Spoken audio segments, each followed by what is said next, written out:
बातमी दीपक केसरकर यांच्या वक्तव्याची. शरद पवार यांचे केंद्रीय गृहमंत्री अमित शहा आणि पंतप्रधान नरेंद्र मोदी यांच्यासोबत चांगले संबंध आहेत.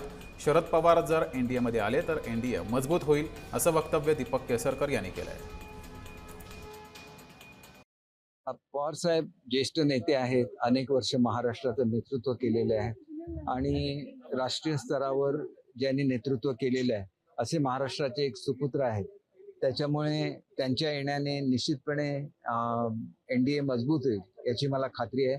आणि स्वतः पवार साहेबांचे अतिशय चांगले संबंध हे आदरणीय मोदी साहेबांशी आहेत आणि त्याच्यामुळे मोदी साहेब असतील, अमित शहा साहेब असतील, सर्वांचीच त्यांचे चांगले संबंध आहेत. आणि एक राष्ट्रीय स्तरावरचा नेता जर एनडीए बरोबर आला तर नेहमी एनडीएला त्याची मदत होईल, चांगलं मार्गदर्शन होईल याची मला खात्री आहे.